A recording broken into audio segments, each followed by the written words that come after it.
$1,500.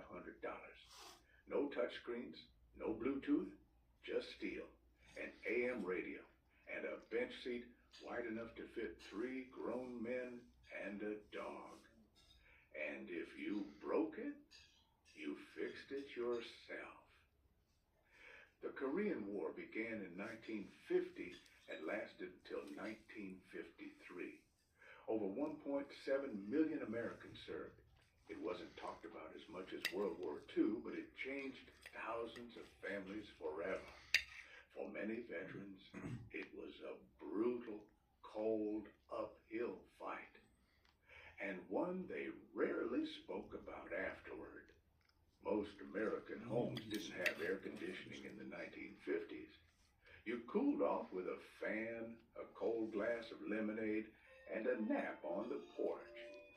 And if it got really hot, you slept in the basement. Nobody complained. It was just part of summer. Marilyn Monroe wasn't just a movie star, she was the movie star. In 1955, she founded her own production company, rare for a woman at that time. To some, she was a blonde bombshell, but behind the scenes, she was sharp, ambitious, and didn't play by Hollywood's rules. Most homes had one bathroom, and it was usually pink, mint green, or baby blue. The toilet, the tub, even the tile, all pastel. And if you had 3 kids in one tub, bath night was a military operation. Oldest first, youngest last, same water. In 1958, the microchip was invented. At the time, no one outside a lab cared much, but it laid the groundwork for computers, phones, and just about everything we use today. Back then, people were still more amazed by the automatic garage door. American Bandstand debuted nationally in 1957, hosted by a clean-cut guy named Dick Clark. Teens danced in saddle shoes and poodle skirts, while parents frowned from the kitchen. It wasn't just a music show. It shaped what cool looked like across the whole country. If you wanted to cool off in the summer, you didn't head to a luxury gym. You went to the community pool, if your town had one. Chlorine strong enough to bleach your hair, lifeguards with 0 patience, and somehow every kid still cannonballed right into the deep end. In 1958, the hula hoop hit shelves and sold 25 million units in 4 months. Kids spun plastic rings in driveways, parks, and schoolyards until they were dizzy. Neighborhood contests popped up overnight, and parents secretly tried it after dark, usually throwing out their backs with a smile. Homemade ice cream wasn't just a treat, it was an event. You poured in rock salt, cranked that heavy metal handle until your arms gave out, and prayed it set right. And when it finally did, coldest, creamiest thing you ever tasted. Nothing from a store could touch it. Rock and roll didn't just appear, it exploded. Chuck Berry, Little Richard, Elvis, they didn't sound like anything else on the radio. Parents panicked, preachers warned against it, and teenagers, they cranked it louder. For the first time, music felt dangerous in a fun way. You didn't buy furniture from websites. In the 50s, you went to local department stores, sat on every couch, and probably got offered a cup of coffee. The guy who sold it to you lived 2 streets over. And if something broke, he'd help fix it. McDonald's had just started franchising in the 1950s. The original menu had 9 items, including a 15-cent hamburger and 10-cent fries. No apps, no delivery. You walked up to a window, paid in coins, and ate your burger on the hood of your car. perfect. House calls from salesmen were common. Vacuums, encyclopedias, brushes, you name it. These guys wore suits, smiled big, and gave live demos in your living room. Sometimes Mom bought something, sometimes she didn't, but she always offered them coffee. It was just the polite thing to do. In 1959, Hawaii became the 50th state. For many Americans, it felt exotic and far off. Beaches, volcanoes, hula skirts. Suddenly, postcards from paradise started showing up in mailboxes across the country. It was America's newest state, and everyone wanted to visit. Typewriters clacked away in every office, school, and home study. You messed up. You used Wi-Fi or just started over. And there was nothing quite like the sound of someone hitting return. That loud ding and slide that meant they were in the zone. On Halloween night, kids didn't buy costumes, they made them. Old bed sheets, cardboard robots, soot on the face for a cowboy beard. You walked from house to house with a pillowcase, no parents in sight, just kids, candy, and a night that felt like magic.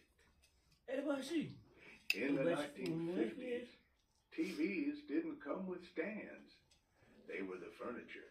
Big wooden cabinets with built-in legs and speaker cloth fronts. When it broke, Dad didn't throw it away.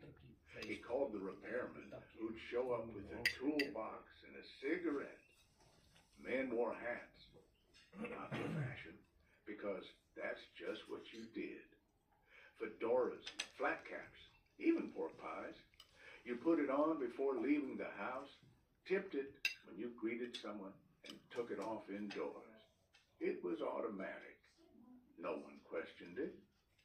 Women curled their hair with metal rollers and dried it under giant helmet dryers that looked like something from a sci-fi movie. Salons smelled like hairspray, perm solution, and gossip. It wasn't just about looks. It was a place to talk. In 1957, a little-known author named Dr. Seuss released The Cat in the Hat. It was written with only 236 different words to help kids learn to read. It didn't just become a hit. It turned story time into something fun, wild, and unforgettable. Postcards were a big deal. Every trip, even just 2 towns over, meant grabbing a postcard and sending it back home. They cost a few cents and carried a simple message. Thinking of you? People save them like souvenirs. Some still do. Bank hours were strict. If you didn't get there by 3 p.m. Friday, you were broke until Monday. No ATMs, no apps. Just a passbook, a teller behind glass, and the sound of that mechanical stamp punching your deposit into history. In 1955, Disneyland opened in California. Walt Disney himself walked the grounds on opening day. There were only 18 rides, and the park had major hiccups, including a plumber strike and melted asphalt. But still, it became the happiest place on earth. School desks had inkwells, even though most kids were already using ballpoint pens.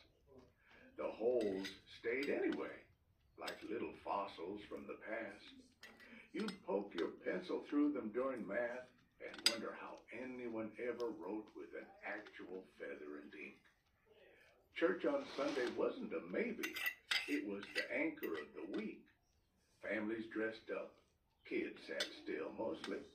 And after the service, everyone shook hands and headed home for roast chicken. It wasn't just religion. It was routine. It held the week together. Encyclopedias were how you looked things up. A salesman would come to your door with a full set of Britannica, and your parents would pay in monthly installments. If you needed to write a school report, that big shelf of books was the internet. In the 50s, lunchboxes were metal and built to survive a schoolyard war. Roy Rogers, Hop-Along Cassidy, or Howdy Doody on the side, and inside, a bologna sandwich, an apple, and maybe a thermos of milk. No one traded their lunch unless it had Oreos.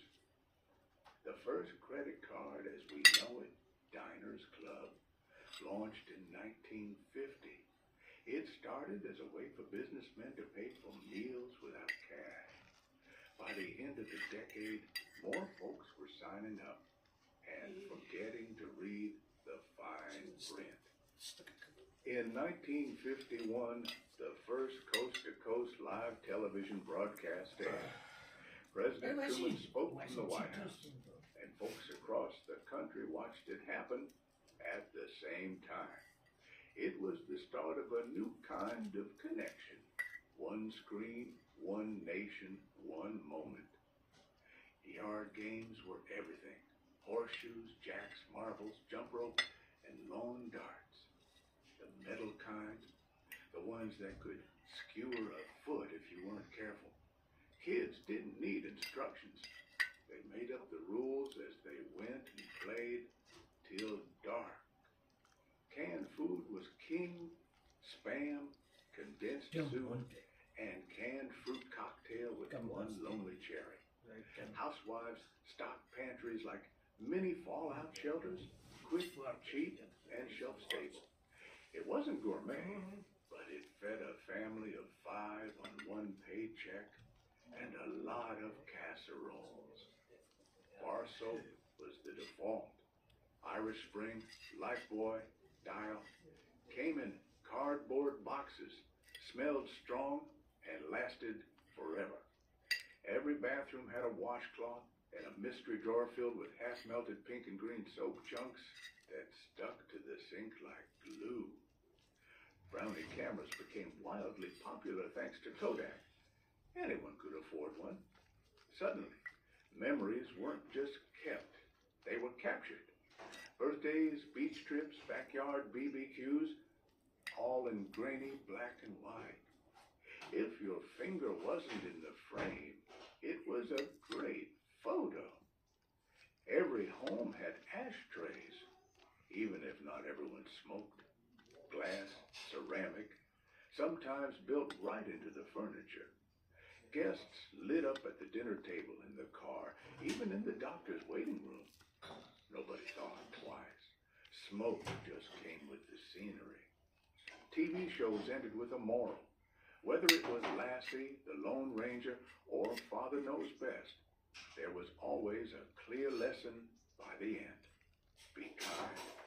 Tell the truth. Don't climb into the well. Simple messages, but they stuck more than you'd think. If your parents bought something on layaway, it meant you didn't take it home yet. You made payments little by little until it was paid in full. No credit, no interest, just patience. And when you finally brought it home, it meant something. In 1951, direct dial long-distance phone calls became possible for the first time. No operator needed. Before that, if you wanted to call across the country, you had to ask a live person to connect you. With direct dial, suddenly coast to coast felt a little closer. Car interiors were metal, not plastic. If you left your Chevy in the sun, the steering wheel could fry an egg, and the seat springs left stripes on your legs. No cup holders, no airbags, just raw steel, sticky vinyl, and a whole lot of attitude. In 1952, the first barcode patent was granted. It looked like a bullseye. Nobody had scanners yet, but the idea of machines reading products, pure science fiction. Took another 20 years to catch on, but it started with a doodle and a dream in a 50s lab. Most homes had one phone number, one corded phone, and zero privacy. If it rang, you ran for it. And if your teenage daughter stayed on the line too long, everyone knew there was no voicemail. There was just hoping they called back. Sidewalk chalk wasn't bought in fancy packs. You made it with whatever white rock you could find. Driveways turned into racetracks, hopscotch grids, and masterpieces that washed away with the first summer rain. And nobody needed instructions. You just drew. Every town had a local soda fountain or lunch counter. You sat on a red stool, ordered a cherry coke or grilled cheese, and spun in circles while the waitress yelled your name like she'd known you for years, because she probably had.